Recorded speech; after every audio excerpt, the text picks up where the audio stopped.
Well, folks, another show with Max Steele. Number one, it's live from Blue Ridge Mountain, North Carolina, and Colorado, Michigan, and UK and Scotland. We have tonight a very special show with our guest, Emery Smith. Louisa from the GoldFish Report is also here with us. Um, my producer, Russ, Vanessa, Little Pony, my wife, John Soul.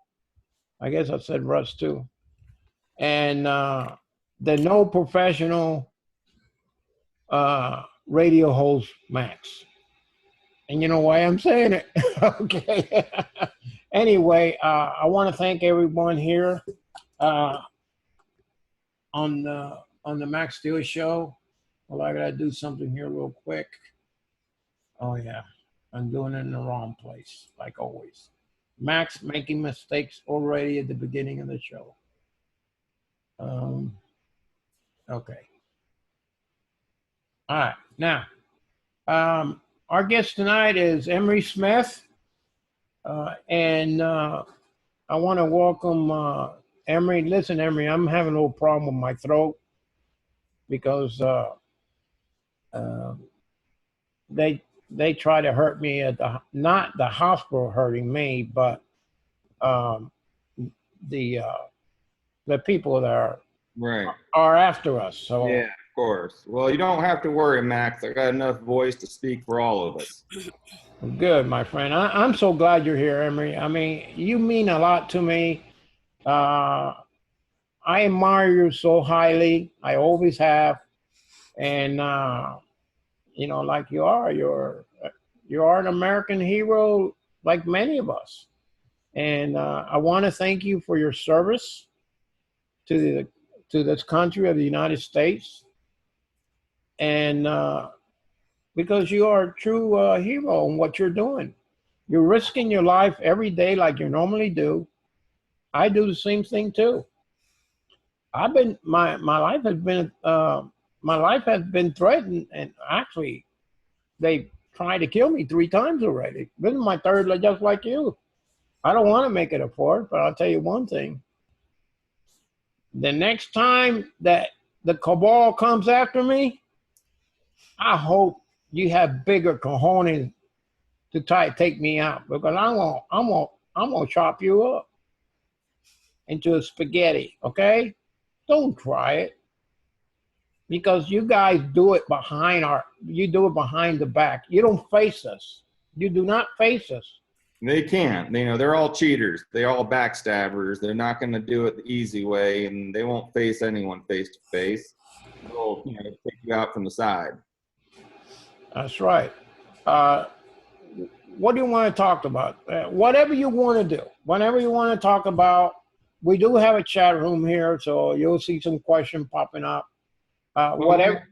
I should probably explain, my history and how I got here for your audience. For those who don't know me, my name's Emery Smith.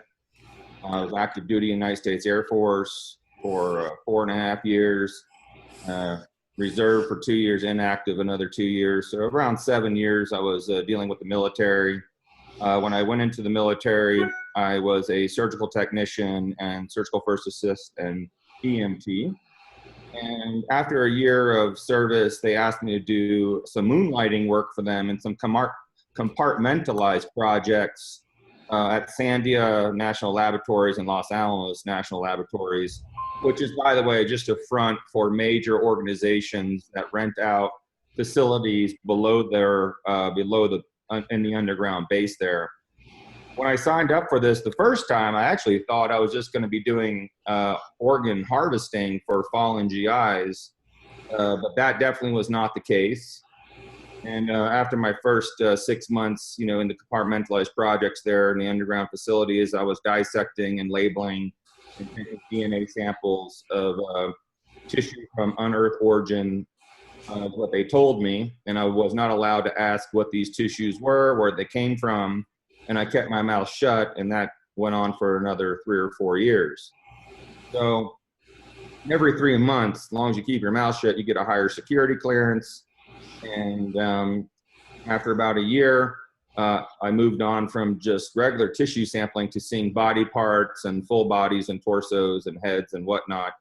And that's where I began to believe and understand that either these creatures are from not Earth or extraterrestrials, or maybe they're just clones and things they were growing, because they had a fantastic hybrid program going on down there, where they were mixing all sorts of DNA from this planet and other planets with DNA from the planets here on planet Earth. So that being said, I knew, they had the ability to make things, and since I was not allowed at the beginning to ask, where these things were coming from, I just kind of went along with it because it was quite fascinating for me and actually quite addicting.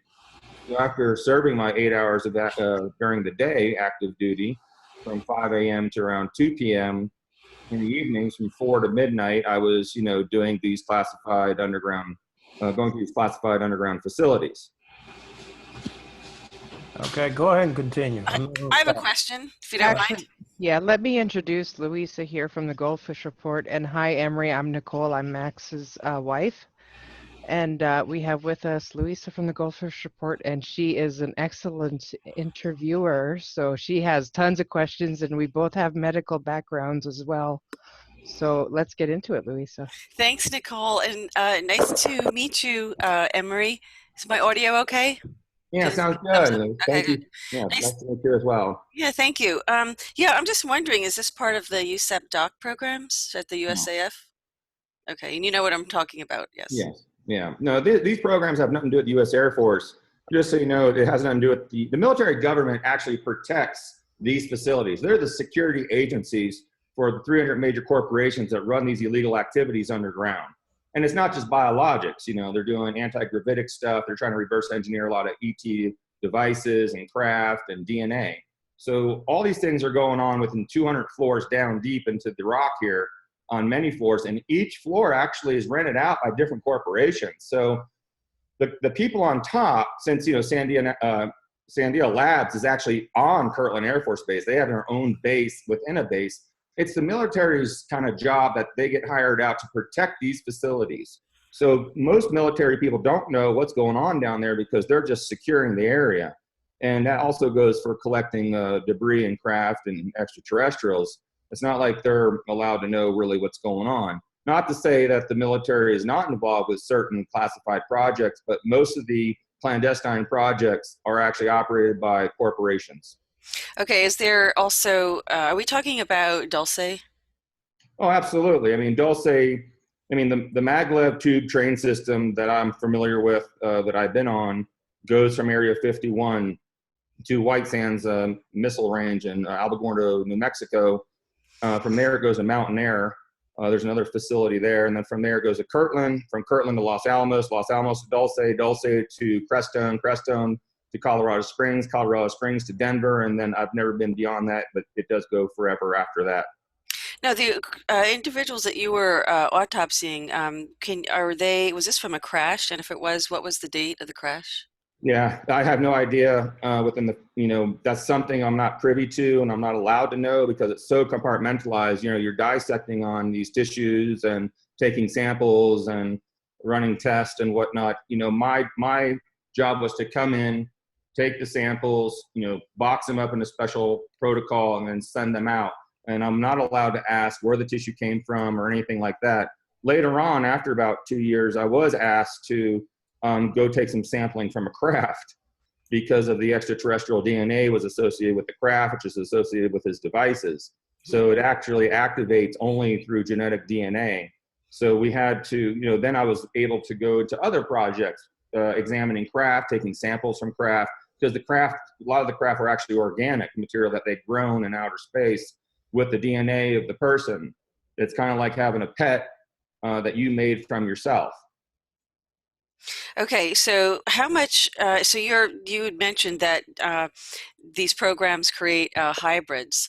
Can you tell us basically how much percentage, let's just say alien DNA, does it, what's the criteria for a hybrid? Well, that's the thing here. We have, I don't know if you've seen my published paper at Stanford with the Atacama being that I just did recently, but Dr. Gary Nolan, the leading geneticist of the planet, which I'm published there as well, that you have to understand that we all have extraterrestrial DNA in us. Now, the databases that we're using here on the top side, which is, not, it's just the regular standard, does not include, of course, extraterrestrial DNA. Now, the underground, we have lots of, databases with DNA with extraterrestrials. So the extraterrestrials actually have human DNA, which means they originated from Earth at some point in time, millions and millions of years ago. And at the same time, we have extraterrestrial DNA in us that is coinciding with some of the extraterrestrials that I have examined. So now there's this, how do we get the information from the underground labs out here and share the DNA with the mass DNA correlation that we have with all the specimens on the planet? And this is the issue where until that comes out, we're not going to be able to actually diagnose and say to everyone, hey, this is what's really happening. ETs are humans, and humans also are ETs. Well, okay. I think that it would surprise a lot of people to know that. Have these been preserved? These aliens, are they recent, or are they something that have been preserved for a long time? Like, since, let's say, Roswell, we know that we have, and I'll tell you, Max knows that we know a lot about some of these individuals and these programs. But is this, like, for instance, from this yellow cube device supposedly has the repository of all of the sentient life in the universe, which they use to create these hybrids. So are you trying to match, is that why you're taking samples? Are you trying to match DNA to this database? Yeah, and I can't, honestly answer that. I can only hypothetically answer that because of the things I've been debriefed on. Which means, yeah, they're collecting DNA, they're studying the DNA, they're making pharmaceuticals out of the proteins of the DNA and polypeptides and trying to recombinantly make things to help heal us and also to help hurt us. So there's this, dilemma here of definitely they're harvesting DNA from these ETs that are brought in daily from craft that have been blown up in outer space. They have huge sections of the secret NASA and Air Force that are continuously bringing things in from exoatmosphere every day. So it's an ongoing thing of collecting DNA, collecting samples of devices, collecting samples of the craft to reverse engineer, also to figure out, trying to crack the code on our DNA, which is very confusing for the underground scientists to, understanding like what's going on here. I mean, are these people, how are they have DNA that's similar to ours? And that means maybe somehow they have conquered time travel and interdimensional travel, which they have, of course. Right. I don't want to ask all the questions here, but I do have a lot. Ask questions. I'm glad you're here. Yeah, no, I want other people to have a chance. Go ahead. I have my questions waiting, but someone else can go. Okay, listen, folks. I'm having a problem with my throat for what they did to me, but I'm not going to be talking very much. So, Louisa. Okay. Emery. And we also have questions from the chat though too. But if you want to go ahead, Nicole. Why don't you go ahead and take it? There's just a couple from JJC from our Will Spit Radio chat. He says for Mr. Smith, I wasn't aware of the maglev amongst the secret sites. When was that installed / activated? My first introduction was the very early 90s. It's been there for quite a long time. I suspect because of the technology they use, which is not the old Russian pictures of these drill bits that are, 100 feet long, tunneling under rivers over there in Europe and Russia. They're using superheated nuclear fusion to melt the rock into giant lava tubes to create these underground cities and underground tunnels. The tunnels are very huge. You can actually fit 2 jumbo jets next to each other and, drive them, 100 miles. So these are very large tunnels that they have bored out using this type of heat to melt the rock, which actually makes it really strong. And So I believe it's probably been there since the 50s. They have, conquered nuclear fusion that early. And I think a lot of the people in Taos, New Mexico, always were complaining about the hum. And still to this day, they're making, facilities all around the planet and all around the world, underground, underneath the crust of the oceans, even to other parts of the planet, making a shortcut for these craft to travel at really obnoxious speeds, up to Mach 1.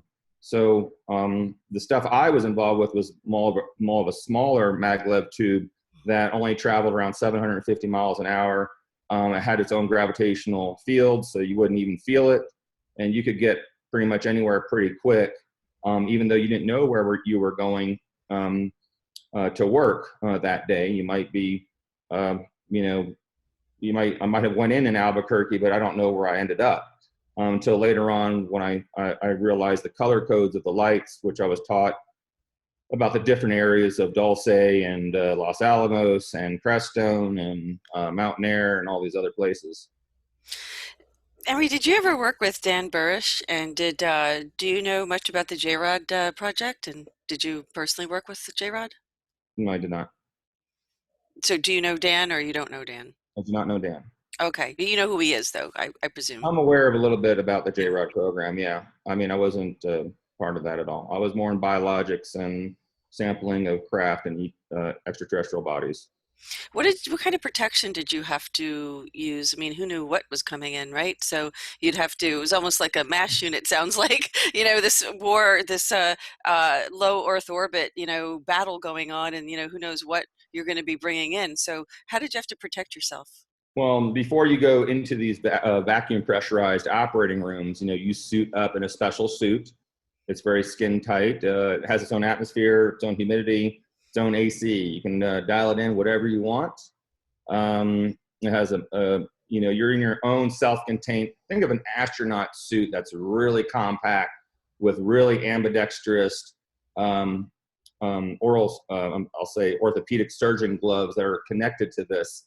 And you're in your own atmosphere, your own air comes in. I'm connected to 2 hoses and a communication system because there's people watching me from the ceiling of what I'm doing and also asking me to do certain things. So when you go into this vacuum area, you have to understand a lot of the tissue sampling and the tissues that they have collected has to be under a certain barometric pressure, a certain temperature, so they don't degrade. Because a lot of extraterrestrials, they're not all from, southern Florida. So they have to have and mimic this, type of environment.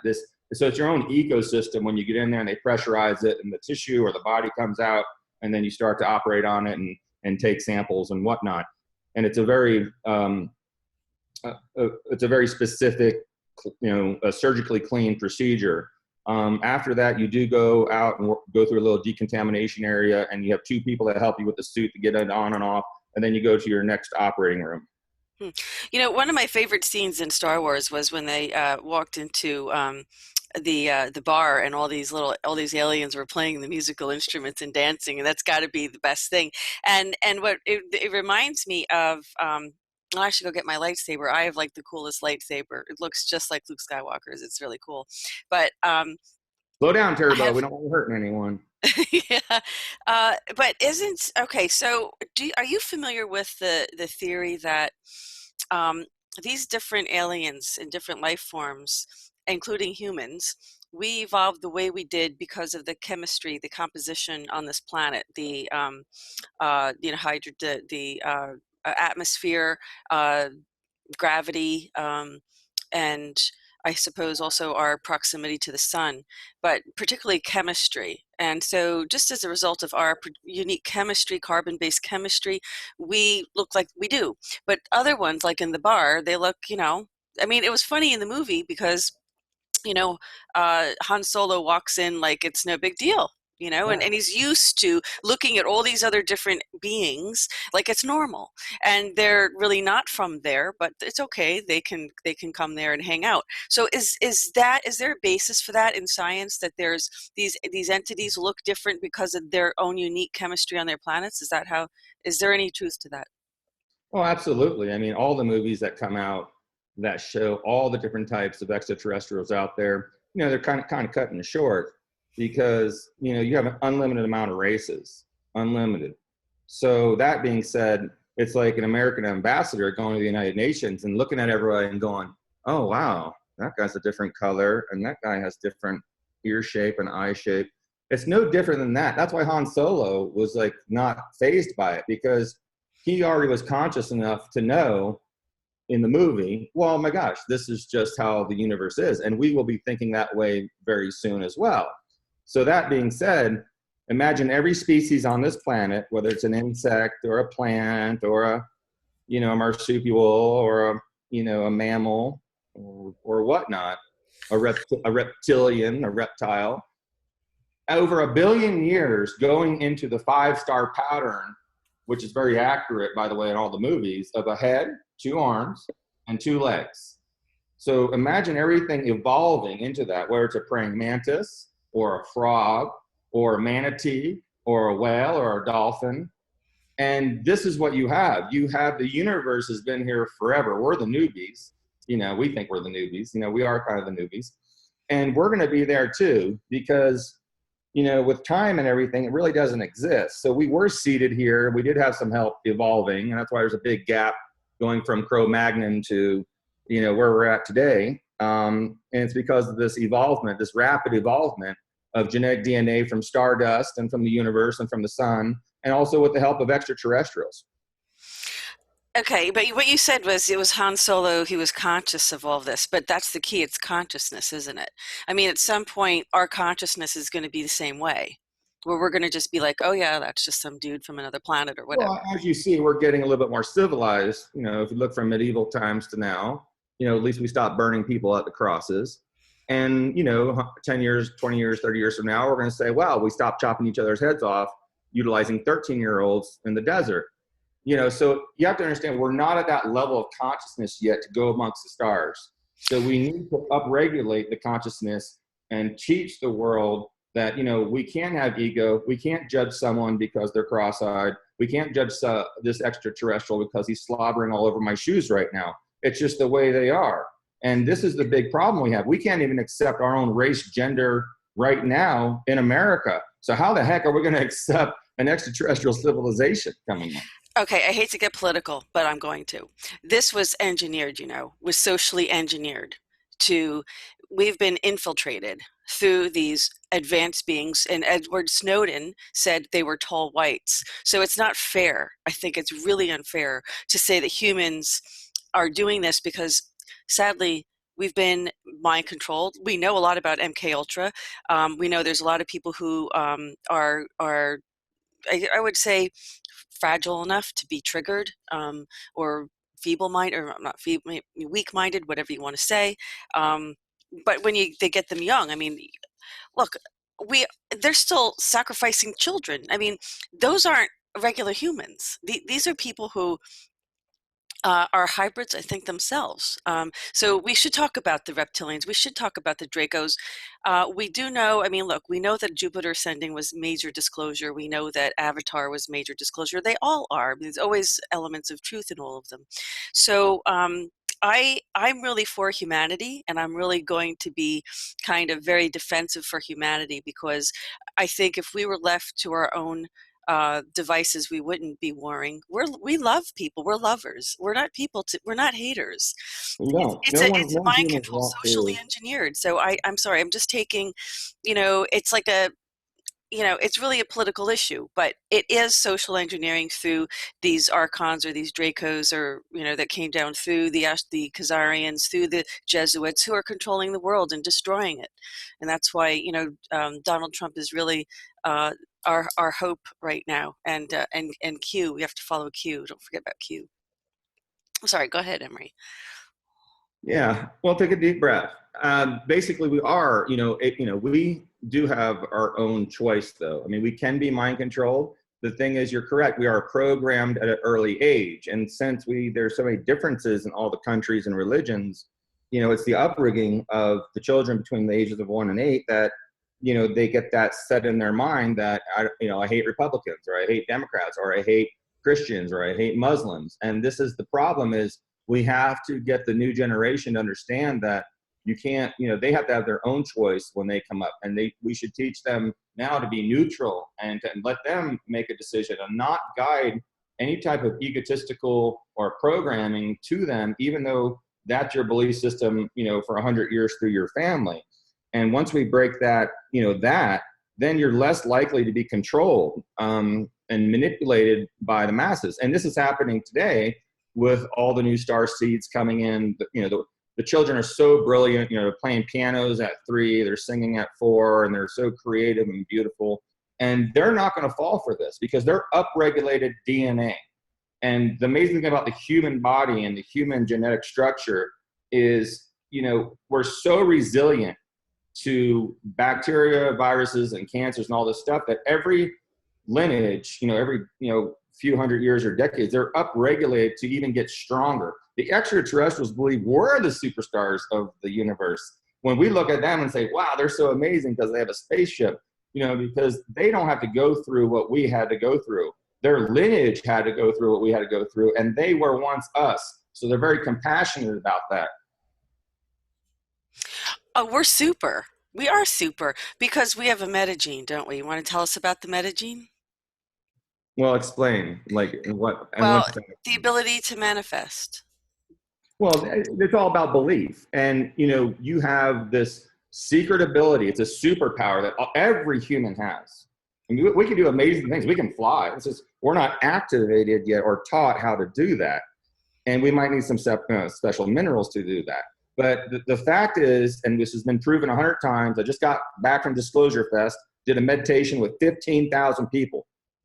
And just look at the meditation that's documented down in Washington, D.C. and over in Romania with all these people reducing crime in Washington, D.C. and New York by 35% just in 24 hours. So you're absolutely correct when you say intention.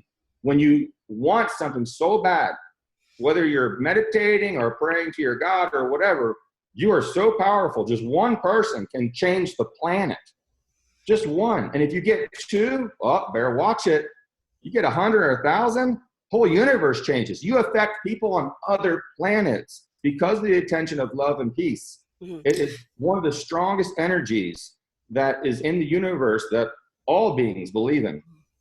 Well, we know that from men who stare at goats. So we do know that our thoughts and our concentration and our consciousness does have an effect on our surroundings. I mean, if no other evidence, it's really hard to red pill people. I'll tell you. And I try to say, I've been doing this for 3 years, and I've been, frustrated. I do see there's some progress. Yeah, but don't be frustrated. Don't be frustrated because I tell everyone I'm not here to convince you.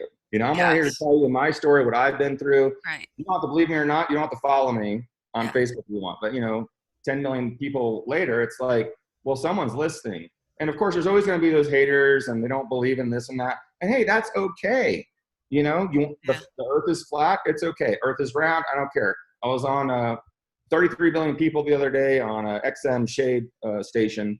And I was really dissed by this one community that listens to this station. And then one person came on, Natasha, and said, I understand what you're doing. You're just trying to educate and elevate everyone here.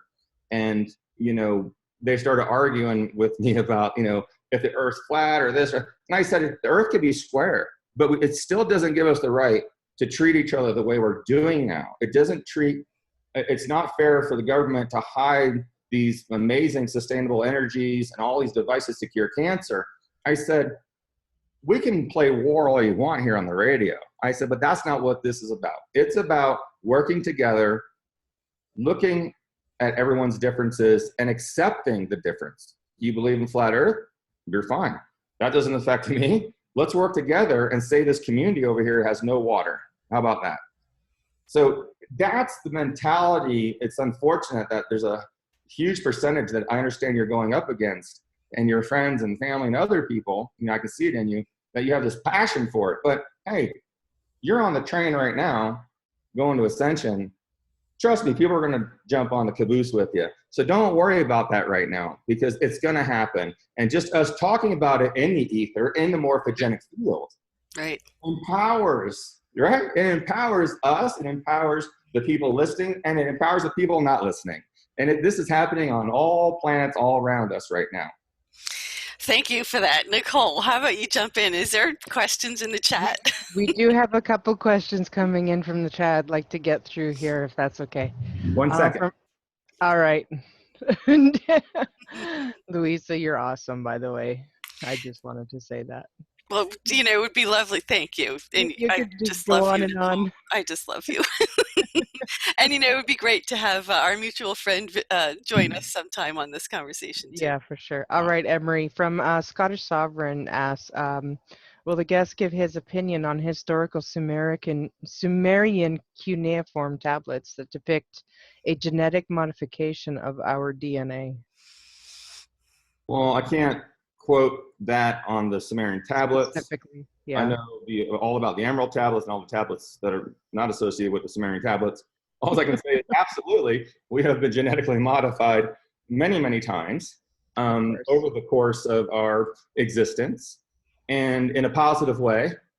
And, we have a long way to go. We have, people are always asking me, well, why can't we have your spaceship in the garage? Well, probably because you take it down to Bahamas and just show it off like a Lamborghini. That's not what it's used for. The first time we go to the moon, what do? We hit a golf ball. Not cool.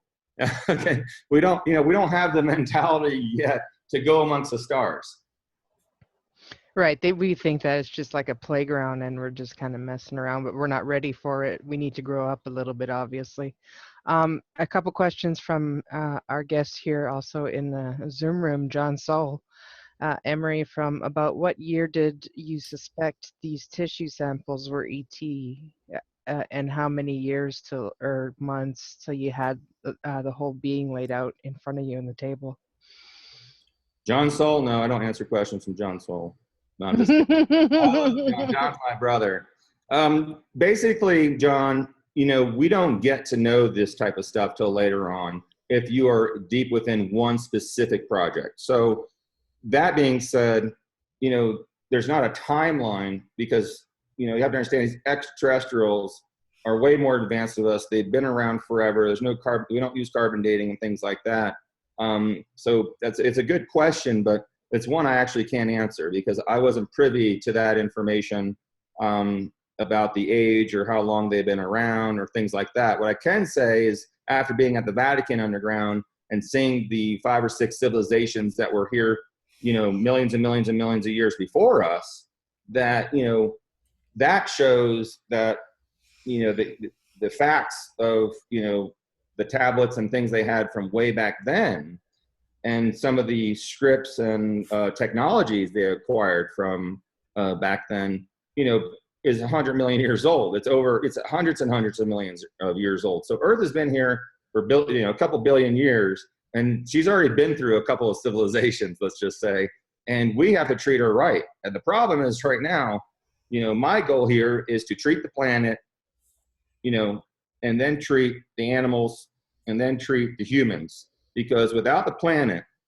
we're not going to make it. And I need to clean up this ocean and fix all these things right now using the energy devices that you and I are working on to get this out as soon as possible, because Gaia will not put up with this very much longer. And she will cast a significant number of us off if we don't, treat her right, because it's not fair even to the phytoplankton in the ocean, which, we all survive off of on the food chain here, to allow us to not only progress consciously, but also to progress into the stars. Okay, I know you're really into the Earth and wanting to fix that, and I'm gonna say you did a really great interview back with David, explaining a lot of what you went through. I think a lot of people are interested in the alien stuff, obviously, and I know you're more interested in talking about the planet stuff. I just have one more question, because I know you talked about the beings that you saw, and that sometimes you couldn't tell if they were real or if they were, whatever. What is your opinion on a cross between a mantis reptilian type being? Well, are you asking me, like, are they cute? Are they nice to talk to? Well, you have to understand, they have mixed pretty much all the DNA together. I've never been introduced to a reptilian mantis. I have been introduced to other reptile type beings and of course insectoids and things like this on a very brief basis because of the projects I was involved with. And they are here on a volunteer basis to help us technologically get through this horrible mess. Okay. All right. Horrible mess that the other aliens created? Sorry. Is that the mess you're talking about? What Well, mess? I'm neutral. I don't point any fingers at Yeah, anyone. we're not gonna. Like We try to be neutral here too. Let's see where we at. I don't know if that answered all of your questions, John. I know you wanted to ask about the mantis beings, if you heard them speak, the manatees speak. The mantis or the manatees? The manatees, that's different than the mantis, I think. Oh man, yeah. A lot of these beings are mostly telepathic, so you know. And telepathy is a language that you have to learn. You go through many, many courses on this. And it's something we're going to have to get used to. Yeah, you have to get used to. It's the language is going to be all numbers and telepathy. No one's going to be talking anymore. That's why a lot of these extraterrestrials you see don't really have mouths or anything, because over millions of years they don't really use it for eating or talking, and their vocal cords go away and they just squeal. So that being said, and John has heard this before, telepathy is an emotion-based language. So I can't have a fight with someone and then go into a room and look at an extraterrestrial and say hi in my mind, because it'll be like this, hi. Okay, they'll reflect, even though I'm saying hi, they're going to already read my emotion because I was already upset before I came in. So you have to really meditate, ground yourself very quickly, and then you have to approach this in a manner that, you know, is calm and collective, because it's emotion based. So the whole language, even though you're thinking what you want to say, it's all based off your heart chakra, and they can see the light, they can read your frequency, they know if you're upset, they know if you're happy, they know if you're sad. And this was, you know, this took me a while to really get compared to other people, because I'm a very emotional person.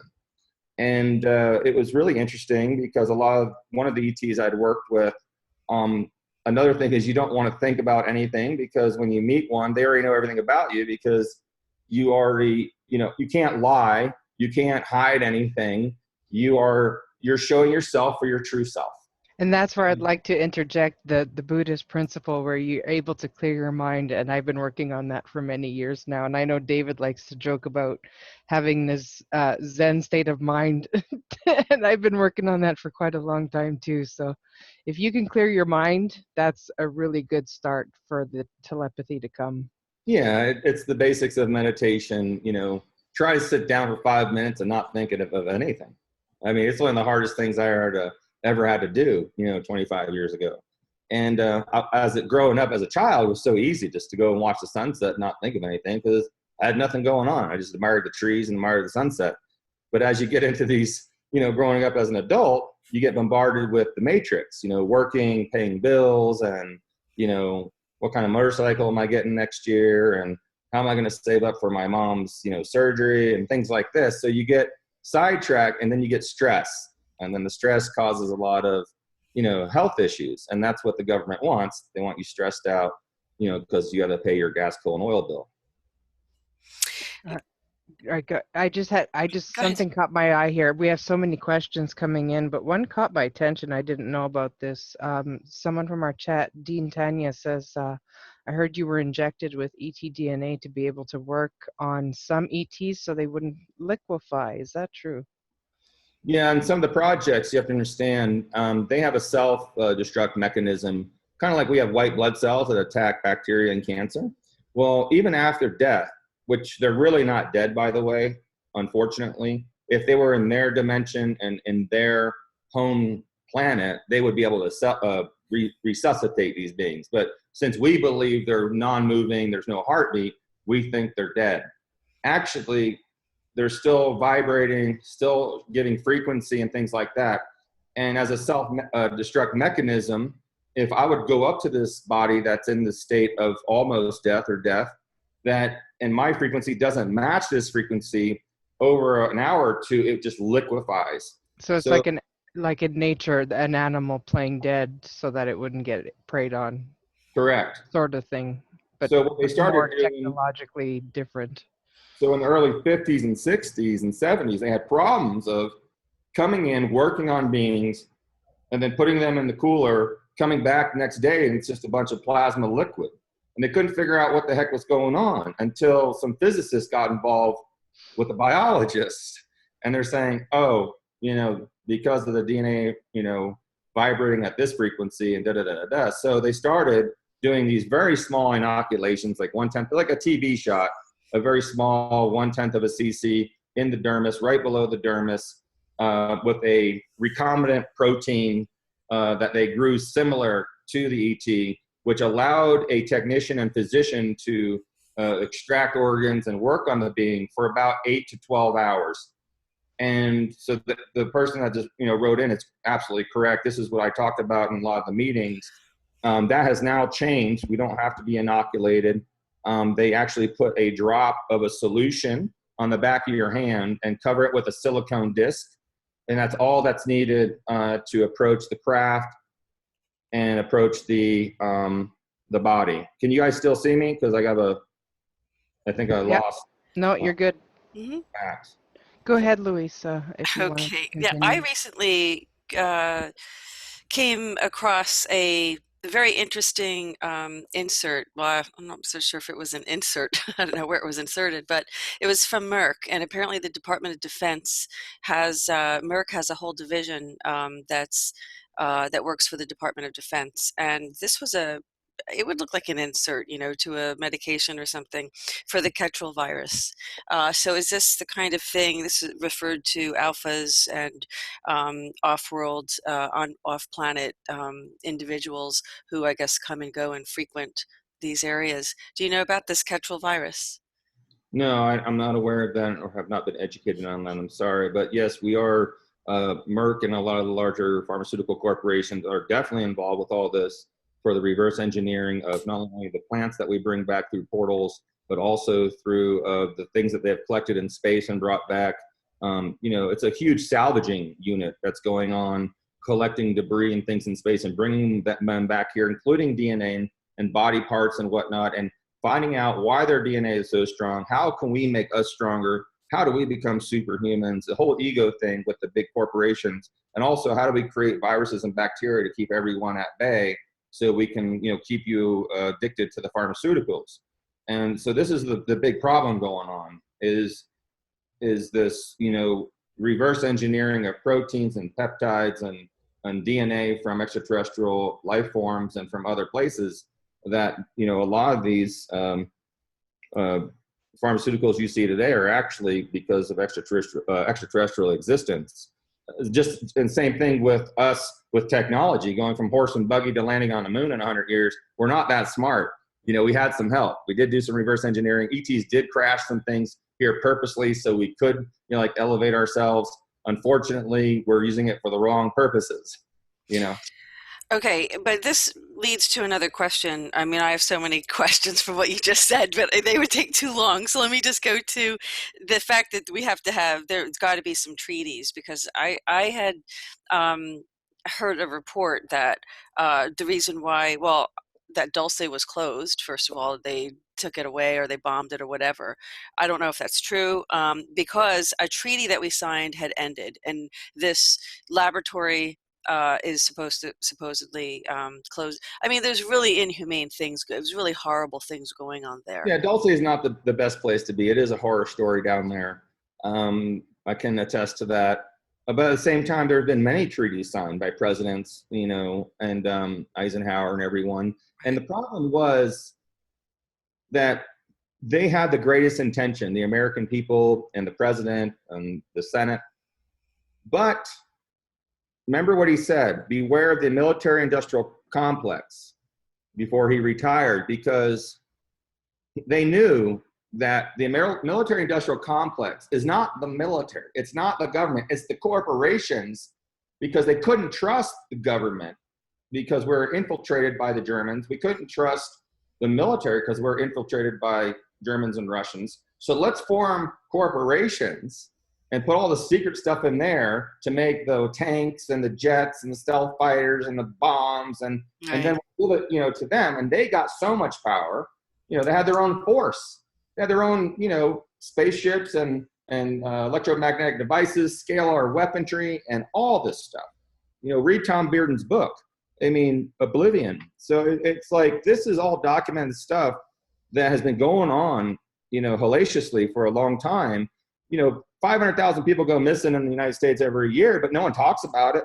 I mean, there's websites all about it, but that's a lot of people. Where are they going? Well, they're, you know, they're preying after the meth addicts, the runaways, you know, the homeless people. They're taking them down to these facilities, and they're doing just horrific acts.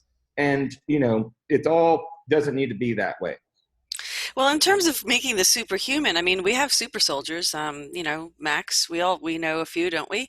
And they have some pretty super abilities. But I kind of take issue with the fact that there's something wrong with us that needs to be fixed. I think we're wonderful.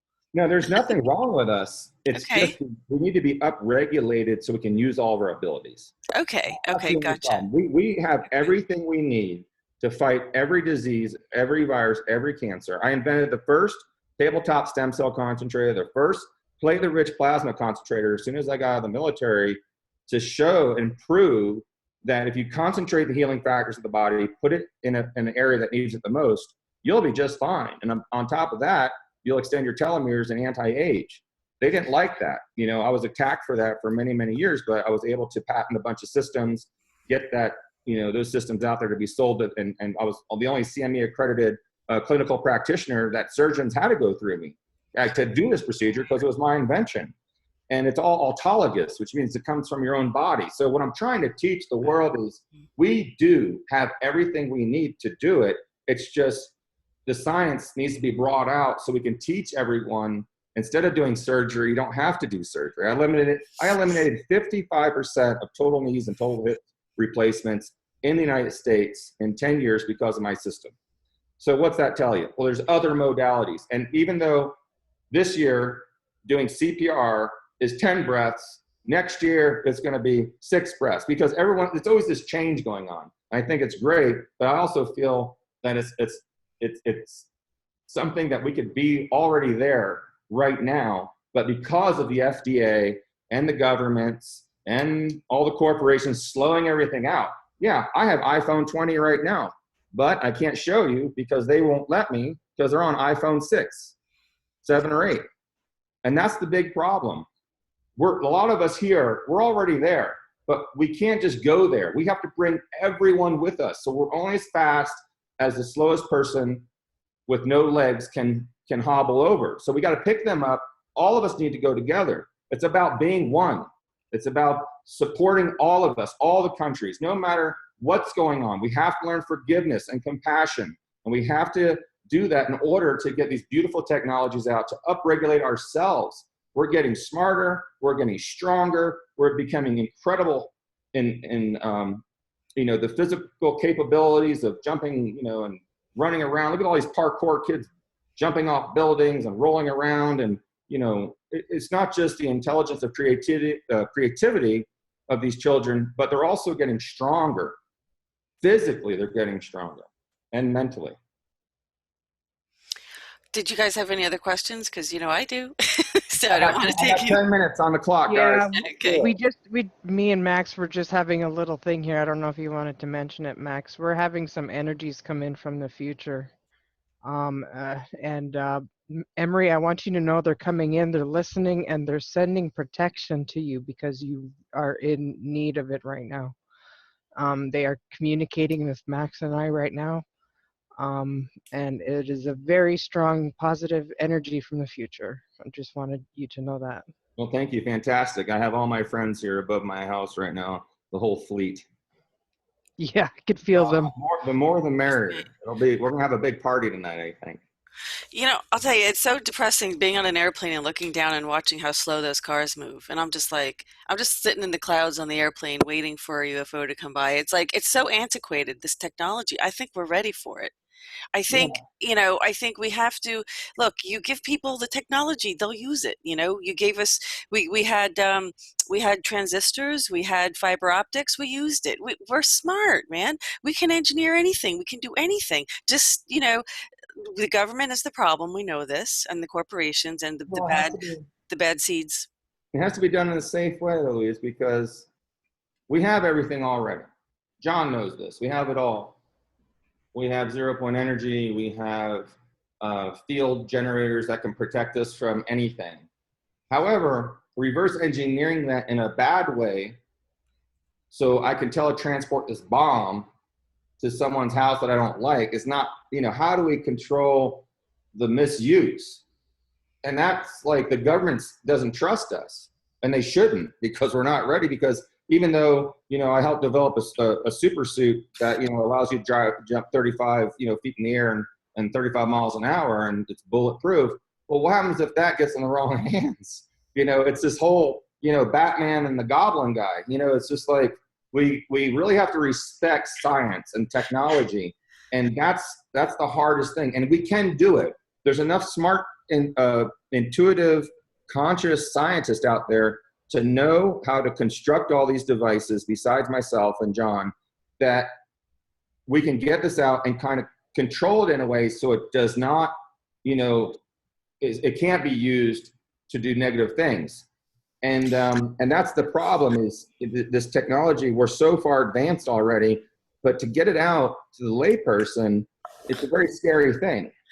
Well, it's scary to get, you know, nuclear weapons in the hands of governments. I mean, look, I don't think it's us that we can't be trusted. I think it's the governments, and it is to their advantage to make sure that that narrative that we can't be trusted gets pushed, because they get to stay in control and power. So I don't buy that, but I do appreciate your honest opinion.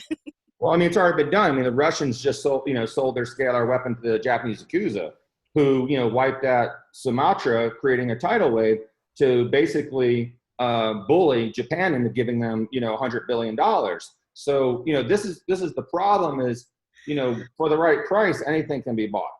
And unfortunately, not everyone in the world, not just pinpointing the Russians, but other countries out there, they do at certain times need some extra cash, and it might just go to 2 or 3 people.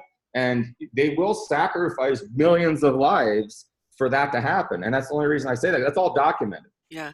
So it's really a cop-out to say, and it's not directed to you, but to think for the government to take the position that we can't be trusted. And as long as they try to convince the sheep that we can't be trusted, we're never going to have the technology, because it might get into the wrong hand. But I'll tell you, it's in the wrong hand already, because it should be benefiting all of humanity right now. And I love this conversation. It was so nice to meet you. It was such a pleasure. And I hope we have a chance to do it again. Yeah, well, you know, you have to have hope too, because there's organizations out there and corporations that are trying to get this stuff out in a safe and effective way that everyone will benefit from. So it's not all government controlled, because the government's not going to do it. We are going to do it. It's the smaller, you know, organizations and corporations that already have the devices that are, you know, brainstorming right as we speak to say, hey, you know, there is an issue. We can get this out safely, and, you know, not step on too many toes and not get killed in that path to get it out there.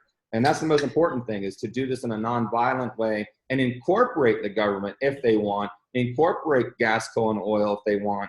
Let them make money. Who cares? We're going to be clean air, you know? So that's kind of my ending statement on that. And thank you, guys. I really appreciate being on here, Max. And thank you, John, for introducing me to Max. I really appreciate it. And I love you guys, and I hope we can do this another time. I got one small one. We got 5 minutes. Listen to this, Nicole. I have to say it. He just sent me a message. Q said that he is with you. Oh, I know. Thank you, though, for the message. He just sent it to me just now. Awesome. All That right. means a lot to me. So thank you so much. Thank you for being on the show.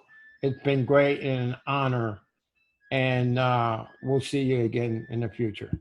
Thank you, Max. Emery. Thanks for all you've done, too. Hang in there, brother. You're not alone. I know. Namaste. Namaste. Thank you, Max, Nicole, Emery, and all. It was a pleasure. Thanks, Max. Okay. All right. Thank you. Take care, guys. Bye-bye.